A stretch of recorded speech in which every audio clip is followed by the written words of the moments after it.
Assalamualaikum warahmatullahi wabarakatuh. Anak-anak, kita buka buku tema 7-nya ya. Kita sudah sampai subtema 3 ya. Pembelajaran 1 ya. Tentang indahnya persatuan dan kesatuan negeriku. Bangsa Indonesia dikenal sebagai bangsa yang kaya adat dan budaya. Tentunya kamu sudah tahu dan paham tentang hal tersebut. Nah, anak-anak, bagian dari bangsa Indonesia, kamu perlu mengetahui dan mengenal adat istiadat. Nah, cara sederhana anak-anak untuk memupuk rasa cinta tanah air Indonesia atau rasa cinta tanah air yang tinggi cukup dengan memupuk rasa persatuan dan kesatuan bangsa. Nah, anak-anak, kali ini pembelajaran 1 kita belajar tentang menuliskan pokok pikiran dan informasi baru dari teks bacaan. Tentunya kalian sudah pernah mempelajari pada tema 6 ya. Sebelumnya juga pernah anak-anak. Salah satu tujuan dari membaca adalah menemukan pokok pikiran yang terdapat pada bacaan. Nah, pikiran pokok disebut pikiran utama atau gagasan utama atau gagasan pokok. Nah, pokok pikiran adalah ide utama dari sebuah paragraf. Nah, setiap paragraf anak-anak memiliki satu pikiran pokok, merupakan inti dari bahasan yang ada pada paragraf. Nah, anak-anak, dalam teks bacaan juga terdapat kata-kata sulit yang belum kalian pahami. Kita harus dapat menemukan arti atau maksud kata-kata tersebut menggunakan kamus. Nah, di bawah ini anak-anak pada halaman 67 ada sebuah teks bacaan tentang kerukunan dalam keberagaman. Nanti kalian baca anak-anak ya. Nah, kita lanjutkan anak tentang gaya magnet dan gaya gravitasi. Pada pembelajaran sebelumnya anak-anak ya, kita telah mempelajari gaya otot dan gaya listrik. Kali ini kita mempelajari tentang gaya magnet dan gaya gravitasi dalam kehidupan sehari-hari. Pertama, gaya magnet. Istilah magnet berasal dari sebuah daerah kecil di Asia, yaitu Magnesia. Di tempat itu manusia pertama kali menemukan sebuah batu yang mampu menarik besi. Batu tersebut kemudian digolongkan sebagai magnet dalam magnet alam. Dan inilah asal mulanya istilah magnet yang kita kenal sekarang ini. Magnet adalah suatu benda yang mampu menarik benda lain di sekitarnya yang memiliki sifat khusus. Nah, magnet hanya menarik benda tertentu yang ada di sekitarnya. Tidak semua jenis benda bisa ditarik. Oleh karena bisa ditarik oleh magnet meskipun berada dalam jangkauan. Contohnya, benda yang bisa ditarik magnet adalah besi, baja. Nah, magnet sendiri mempunyai 2 kutub anak-anak, yakni kutub utara biasanya ditandai oleh huruf U dan kutub selatan yaitu tandai oleh huruf S. Apabila kutub magnet yang sejenis didekatkan satu sama lain, maka kedua kutub akan saling menolak.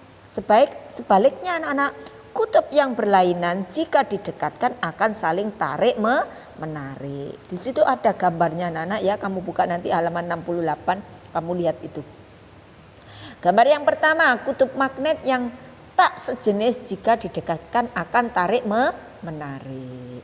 Gambar yang kedua, kutub magnet sejenis jika didekatkan akan tolak menolak. Nah, inilah interaksi 2 buah magnet ya. Misalnya didekatkan akan menimbulkan gaya. Gaya itu disebut gaya magnet. Nah, anak-anak, gaya magnet dapat dimanfaatkan misalnya pembuatan kompas. Apa itu kompas? Kompas adalah alat menunjukkan arah utara dan selatan. Kompas terpasang sebuah magnet berbentuk jarum. Jika diletakkan mendatar, jarum kompas akan selalu menunjuk arah utara dan selatan, anak-anak ya. Yang kedua adalah gaya gravitasi, ya anak-anak ya. Gaya gravitasi terjadi pada semua benda yang ada di bumi. Gaya gravitasi adalah gaya yang disebabkan oleh gaya tarik yang dihasilkan oleh bumi. Semakin besar massa benda, semakin besar pula gaya gravitasi yang ditimbulkan. Bumi memiliki gaya gravitasi yang sangat besar, anak-anak ya, yang dapat menarik segala benda di dekatnya. Jika tidak ada gaya gravitasi, semua benda yang dilemparkan ke atas ya dapat dengan mudah hilang karena melayang di angkasa. Bahkan diri kamu sendiri dapat terbang dan sulit untuk kembali ke rumah, ya anak-anak ya. Oleh karena itu, gaya gravitasi sangat bermanfaat karena dapat menahan benda-benda agar tetap berada di bumi. Contohnya anak-anak, peristiwa sehari-hari yang sering kita jumpai yang menunjukkan gaya gravitasi. Apa anak-anak kira-kira? Jatuhnya buah yang sudah matang dari pohon, ya. Pasti kamu sering menjumpai jika pohon sudah masak dari pohon ya, ada buah yang sudah masak dari pohon dengan sendirinya jatuh. Itu namanya gaya gravitasi bumi. Nah, anak-anak, kita lanjutkan anak-anak ya. Di sini kita sudah pembelajaran 2 ya dalam subtema 3 ya. Subtema 3 pembelajaran 2 kalian buka halaman 70 anak-anak ya. Tentang karya seni rupa dengan teknik menempel ya. Kolase, montase, mozaik dan aplikasi merupakan karya seni rupa. Nah, keempat jenis karya tersebut dibuat dengan teknik menempel. Bahan-bahan yang ditempel beragam. Bahan yang dapat digunakan misalnya kertas, biji-bijian, bulu binatang, kain kaca atau keramik. Setiap jenis bahan akan menghasilkan tampilan yang berbeda. Coba kalian lihat di halaman 70 itu ada beberapa contoh ya anak-anak ya. Nah, kolase adalah sebuah karya seni rupa yang dibuat dari berbagai jenis bahan yang Kolase dapat dibuat dari kain perca, potongan-potongan majalah, plastik, tali rafia, bahan-bahan alam seperti kulit telur, bunga dan dedaunan kering, kulit kerang, biji-bijian dan lain sebagainya. Nah, caranya bagaimana? Cara membuat karya seni kolase. Yang pertama, membuat gambar pada selembar kertas sesuai tema yang dipilih. Yang kedua, menyiapkan bahan untuk kolase misalnya kertas, kain kayu atau biji-bijian. Yang ketiga, memotong-motong bahan kolase kecuali biji-bijian. Yang keempat, menempelkan potongan-potongan bahan pada gambar. Nah, tadi itu adalah yang kolase anak-anak. Sekarang montase. Montase adalah karya seni rupa 2 dimensi yang dibuat dengan cara mengombinasikan susunan dari berbagai macam bahan serupa. Karya yang sudah jadi kemudian disusun ulang menjadi sebuah karya baru, ya. Cara membuat karya seni montase. Yang pertama, menentukan tema karya. Misalnya tentang keragaman budaya Indonesia. Yang kedua, membuat rancangan karya montase pada selembar kertas. Yang ketiga, mencari gambar-gambar sesuai rancangan atau gambar-gambar yang dapat kamu peroleh dari buku. Misalkan dari majalah atau koran-koran bekas. Yang keempat, menggunting gambar-gambar yang kamu peroleh sesuai keinginan. Dan yang kelima, merekatkan potongan gambar pada kertas sesuai rancangan atau keinginan. Yang keenam, jika perlu dilengkapi dengan gambar dengan menggunakan pensil lalu diwarnai. Nah, anak-anak, itulah karya montase. Sekarang yang ketiga, mozaik. Mozaik adalah karya seni rupa 2 atau 3 dimensi yang dibuat dengan cara mengombinasikan susunan dari berbagai macam bahan mentah menjadi karya utuh. Nah, mozaik dibuat dengan menempelkan potongan-potongan bahan. Dibandingkan kolase, potongan-potongan bahan yang ditempel lebih kecil. Bahan yang digunakan sejenis, misalnya kertas saja, kaca saja, atau keramik saja. Namun supaya lebih menarik digunakan macam-macam warna. Lah caranya bagaimana? Cara membuat karya seni mozaik. Yang pertama, membuat gambar pada selembar kertas sesuai tema. Yang kedua, menyiapkan bahan untuk kolase, misalnya kertas atau kain. Yang ketiga, memotong-motong kertas atau kain menjadi potongan kecil. Dan yang keempat, menempelkan potongan bahan pada gambar. Itulah cara kerjanya mozaik, ya. Sekarang yang keempat, karya aplikasi. Karya aplikasi adalah sebuah karya hias dalam seni menjahit. Karya aplikasi dibuat dengan menempelkan bermacam-macam guntingan kain yang berbentuk hiasan seperti hewan, bunga maupun bentuk lainnya pada sebuah kain sebagai hiasan. Caranya bagaimana, anak-anak? Yang pertama, menyiapkan bahan untuk aplikasi, misalnya kain atau kertas.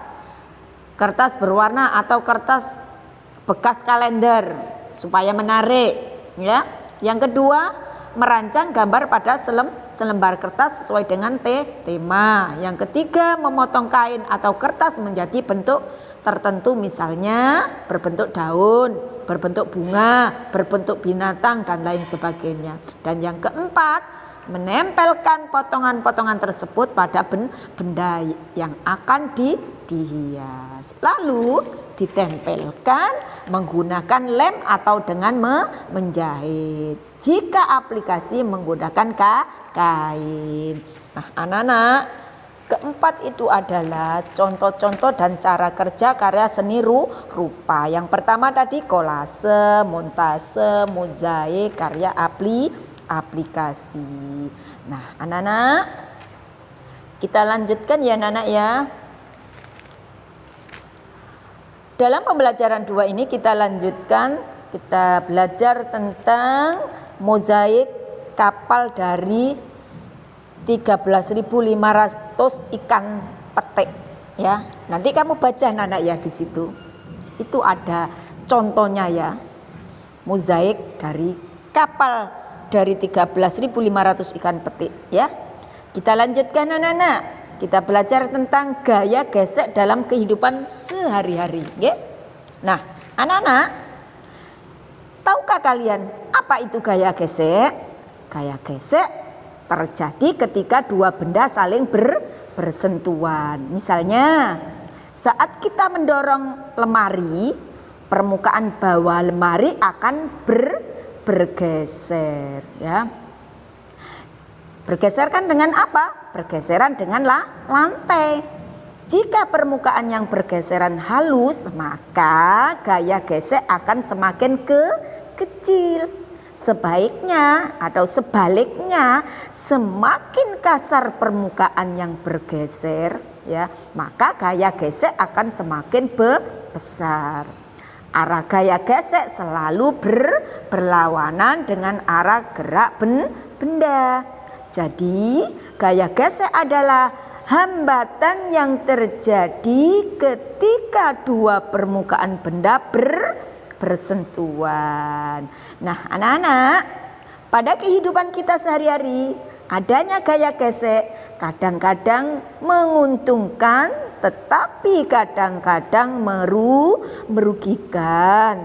Contoh gaya gesek yang menguntungkan, dapat berjalan di atas tanah tanpa tergelincir, okay?